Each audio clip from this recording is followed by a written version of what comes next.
আসসালামু আলাইকুম। সম্মানিত শুধু আমরা আউযু বিল্লাহি মিনাশ শাইতানির রাজিম বিসমিল্লাহির রহমানির রহিম ইন্নাল্লাহা ইউমসিকুস সামাওয়াতি ওয়াল আরদা আন তাজুলা। নিশ্চয়ই আল্লাহ তাআলা ধরে রাখেন আকাশ পৃথিবীকে স্থানচ্যুত হওয়ার থেকে। এই আকাশ পৃথিবীর যে স্থানে অবস্থান করে চলাচল করছে এর থেকে এই আকাশ পৃথিবী যেমন স্থানচ্যুত হয়ে না যায়, এর থেকে ধরে রাখেন এটা আল্লাহ, আল্লাহ ছাড়া কেউ না। তার কারণ আমাদের এই পৃথিবী শূন্যের উপরে, এবং আকাশ কী অবস্থা আছে তার তো বিবরণ আমরা দিতেই পারছি না। তো এই পৃথিবীর উপরে নিচে ডান বামে তো কিছুই নাই, সবই শূন্য। তো এই শূন্যের উপরে আকাশ পৃথিবী যে বিরাজ করছে, আল্লাহ বলেন এটা একটা নির্দিষ্ট স্থানে আছে, এবং এটা আমরা যতটুকু বুঝি সেটা হলো একটা চুম্বক সিস্টেমের মাধ্যমে আল্লাহ তাআলা সমগ্র পৃথিবীর গ্রহ নক্ষত্র আকাশ অন্যান্য যা কিছু আমরা দেখতে পাচ্ছি এগুলি সবই একটা চুম্বক সিস্টেমের মধ্যে আল্লাহ শূন্যে ধরে রেখেছেন। আপনি মনে করেন যে একটা 100 কেজি ওজন একটা লোহার বল, এটা আপনি শূন্যে ধরে রাখতে চান, তাহলে কী করবেন? চারদিকে 4টা চুম্বক ফিট করেন সমান শক্তি সম্পন্ন, 4টা চুম্বক সমান শক্তি সম্পন্ন, সমান দূরত্বে চারদিকে আপনি যদি ফিট করেন তো লোহার বাল্বটা ওই মাঝখানে অবস্থান করবে, ওটা কোনো দিকে ডানে বামে নড়তে পারবে না। তো এই গ্রহ নক্ষত্রগুলি যে আকাশে রেখেছেন, আল্লাহ বলেছেন বেগাইরে আমাদেন তারাও না, তোমাদের দর্শনযোগ্য কোনো খুঁটি ছাড়াই তোমরা দেখতে পাচ্ছ না, এভাবেই আমি তাদেরকে শূন্যে আমি রেখে দিয়েছি, ধরে রেখেছি। তো প্রত্যেকটা গ্রহ নক্ষত্র একটা চুম্বকের সাহায্যে চারিদিকে টানে, একটা চুম্বকের সাহায্যে আমাদের পৃথিবীটাকে টানছে, আবার পৃথিবী যে গ্রহ নক্ষত্র তো ওদেরকে আর একটাই টানছে। এই সব কিছুর সর্বশেষে অবস্থান হলো যে সর্বশেষ কোথায়? এই সর্বশেষ হচ্ছেন আল্লাহ, যে তার হুকুমেই মহাশূন্যে এগুলি এভাবে বিরাজমান। সব কিছুর মূলে আল্লাহ।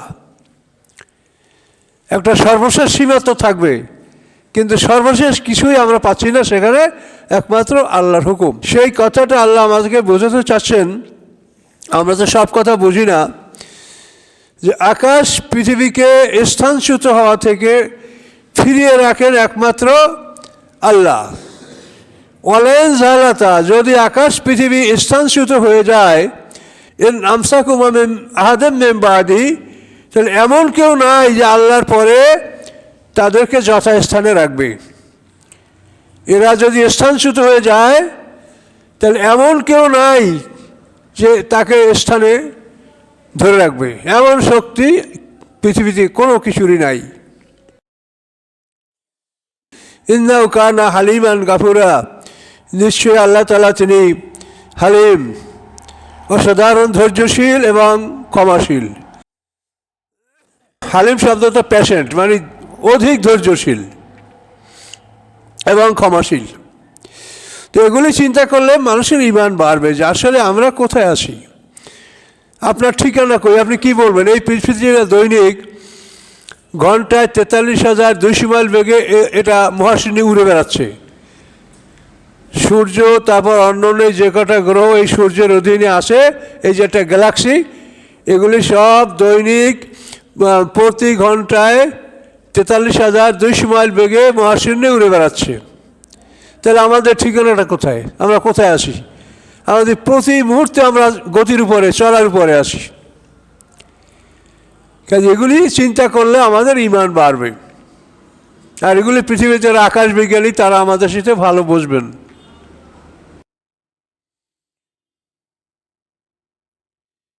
ও আকসামু বিল্লাহি জাহাদা ঈমানিহিম, তারা আল্লাহর নামে তাদের কঠিন শপথ করছে। কি শপথ করছে? লাইন জাআহুম নাযীরুন লা ইয়াকুনুন্না আহাদা মিন ইহদাল উমাম, তারা আল্লাহর কাছে কঠিন শপথ করে বলছে যে আমাদের কাছে কোনো যদি নাজির আসে, ভয় প্রদর্শনকারী আসে, তো অবশ্যই তারা হবে যে কোনো সম্প্রদায়ের চাইতে অধিক হেদায়েতপ্রাপ্ত। ইহুদিদের কাছে আসছে কেতাব, তারা ভালো মানে নাই। খ্রিস্টানদের কাছে আসে, তারাও কেতাবের যথাযথ সম্মান দেয় নাই। আর কুরাইশরা বলছে যে আমাদের কাছে যদি কেতাব আসে তাহলে আমরা যে কোনো সম্প্রদায়ের সাথে অধিক মান্যকারী হব, সেই আসমানি কেতাবকে বেশি বেশি পরিমাণে আমরা মানব। এই কথা কুরাইশরা বলেছিল। কিন্তু আল্লাহ বলেন ফালাম্মা জাহুম নাজিরুন, অতঃপর যখন তাদের কাছে আসলো ভয় প্রদর্শনকারী, মা জাদাহুম ইল্লা নুফুরা, ঘৃণা ছাড়া তাদের আর কিছু বাড়ালো না।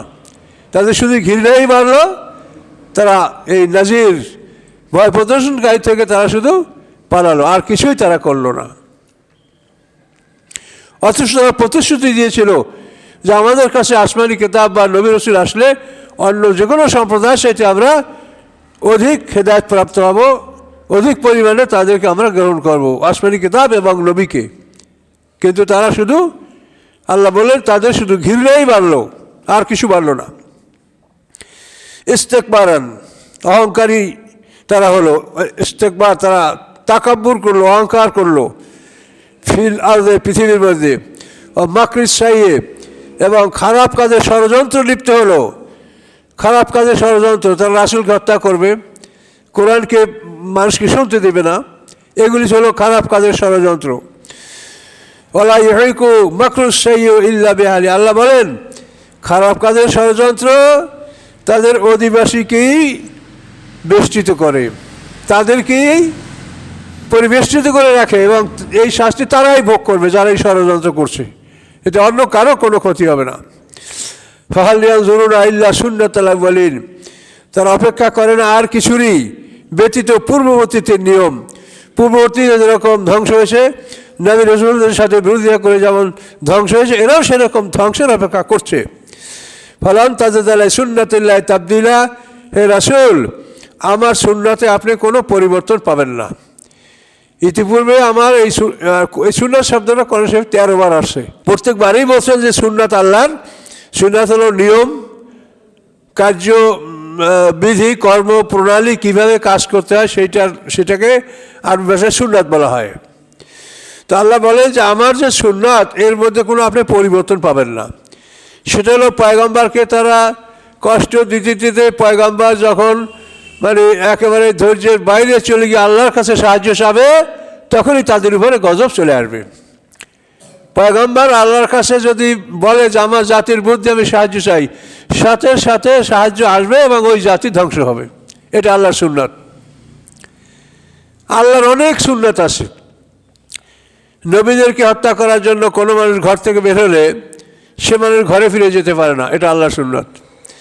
আল্লাহ তাআলা কোনো একজন পয়গম্বরকে একটা দেশের রাষ্ট্রীয় ক্ষমতা দান না করে তার উপরে আহকাম নাযিল করেন না, মানে আইন কানুন নাযিল করেন না, এটা আল্লাহর সুন্নাত।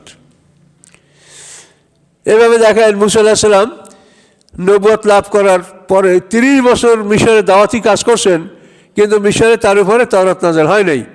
সিরিয়ার ভূমি তখন তার বাপদাদার বনি ইসরায়েলদের যেটা মৌলিক জায়গা, সেখানে যখন মুসা আলাইহিস সালাম গেলেন মিশর ত্যাগ করে, তখন আল্লাহ সেখান থেকে তাকে তুর পাহাড়ে ডেকে তাওরাত কিতাব দান করলেন।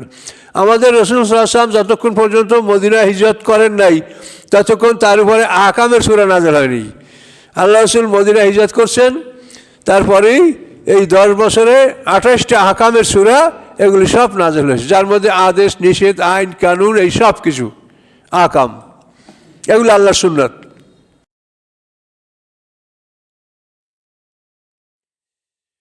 ওয়ালান তাজিদ আলাই সুন্নাতিল্লাহি তাহবিলা, আল্লাহ বলেন হে রাসূল আমার সুন্নাতের মধ্যে আপনি কোনো পরিবর্তন পাবেন না, এবং পাবেন না আমার সুন্নাতের মধ্যে যে এটাকে কেউ বদলাতে পারে, এটাকে কেউ উল্টাতে পাল্টাতে পারে, এমন কাউকেও আপনি পাবেন না। এটা আল্লাহ তাআলা দুটোই বলে দেন যে এটার কোনো পরিবর্তনও পাবেন না, আর এটাকে কেউ পাল্টাতে পারে এমন কাউকে আপনি পাবেন না। আওয়ালাম ইয়াসিরু ফিল আরদ, আল্লাহ বলেন তারা কি পৃথিবী ভ্রমণ করে না? ফায়ানজুরু, অথবা তারা কি দেখে না? কাইফা কানা আকিবাতুল্লাযিনা মিন ক্বাবলিহিম, কি হয়েছিল পরিণাম ওই সমস্ত মানুষদের যারা এদের আগে ছিল। এই মক্কাফিরদের আগে যারা পৃথিবীতে ছিল তাদের কি পরিণাম হয়েছিল দেখে নাই? ওয়াকানু আসাদ্দা মিনহুম কুওয়া, এবং সেই জাতিগুলি এই কুরাইশদের সাথে অনেক শক্তিশালী ছিল। আদ জাতি, সামুদ জাতি, নমরুদ জাতি সবই শক্তিশালী ছিল। ওমা কান আল্লাহু লিইউজিজাহু মিন শাইইন ফিস সামাওয়াতি ওয়াল আরদ, আল্লাহ বলেন আল্লাহ এমন নন যে আকাশ পৃথিবীর কোনো শক্তি তাকে অপারগ করতে পারে। আকাশ পৃথিবীর কোনো শক্তি আল্লাহকে দুর্বল করতে পারে, অপারগ করতে পারে, এমন কোনো বস্তু আকাশ পৃথিবীর মধ্যে নাই। ইন্নাহু কানা আলিমান কাদিরা, নিশ্চয়ই আল্লাহ তাআলা হন সর্ববিষয়ে অবগত এবং সর্ববিষয়ে ক্ষমতাবান। ওয়ালাউ ইয়াখিযুল্লাহু নাস বিমা কাসাবু, যদি আল্লাহ পাকড়াও করতেন মানুষদেরকে তাদের উপার্জনের জন্য, তাদের অন্যায় করার জন্য, মা তারাকা আলা যুহারিহা মিন দাব্বা, তাহলে পৃথিবীর বুকে কাউকে আল্লাহ ছাড়তেন না, সবাই পাকড়াওর অধীনে, শাস্তির অধীনে চলে আসতো। তো আল্লাহ তাআলা আমাদের অপরাধগুলি লুকিয়ে রাখেন, তওবা করার জন্য সময় দেন। তওবা করে ফেললে এটা খালাস, আল্লাহ ছাড়া কেউ জানলো না, আপনি জানেন, আল্লাহ জানেন, তওবা করছেন, মাফ। এটি আল্লাহ বলেন। আপনারা প্রত্যেকটা মানুষ চিন্তা করে দেখেন, আল্লাহর কথা সত্য। পৃথিবীতে এমন কোনো মানুষ এই যে অন্যায় করে নাই, একমাত্র নবী রাসূল ছাড়া এরা জন্মগতভাবে পরিশুদ্ধ থাকেন। এছাড়া সকল ভালো মানুষ তাদের জীবনের প্রথমাংশে কিছু না কিছু খারাপ থাকেই। যারা সাহাবী হয়েছেন, কত সম্মানের অধিকারী, তাদেরও জীবনের প্রথম দিকটা অনুসন্ধান করলে অনেক খারাপ কিছু দেখা যায়। তো এই জন্য আল্লাহ বলেন, তারপর ঈমান আনার পরও মানুষ অনেক ভুলভ্রান্তি করে, সেগুলি হয়তো আমরা আমাদের অপরাধগুলি সমাজের লোকে জানে না, মানুষই জানে না, কিন্তু আল্লাহ তো সব জানে। তো এই জন্য আল্লাহ বলছেন যে আমি মানুষের উপার্জনের জন্য যদি শাস্তি দিতাম তো কাউকে ছাড়তাম না, সবাই শাস্তির আওতায় আসতো। কিন্তু আমি তাদেরকে অবকাশ দিচ্ছি নির্ধারিত সময় পর্যন্ত। এই অবকাশ দিচ্ছি, এই সময়ের মধ্যে তারা যদি ফিরে আসে, তওবা করে, তা খালাস। আর তওবা না করে যদি মৃত্যু হয় তো পরকালে আইন অনুযায়ী বিচার হবে। ফাইজা জাআজালুহুম, অতঃপর যখন তাদের নির্ধারিত সময় আসবে, ফাইনাল্লাহ কানা বিবাদি বাসীরা, নিশ্চয়ই আল্লাহ তাআলা তার বান্দাদের সম্পর্কে তিনি সূক্ষ্মদর্শী, তিনি সব কিছু দেখেন, কাজেই তিনি সঠিকভাবে বিচার করবেন। তিনি আয়াতকে লুকিয়ে রেখেছেন, যদি তওবা করে বান্দা আলহামদুলিল্লাহ শেষ, এ গুণে আর থাকলো না। আর তওবা না করতে পারলে আল্লাহ তাআলা তার আইন অনুযায়ী সঠিক বিচার করবেন।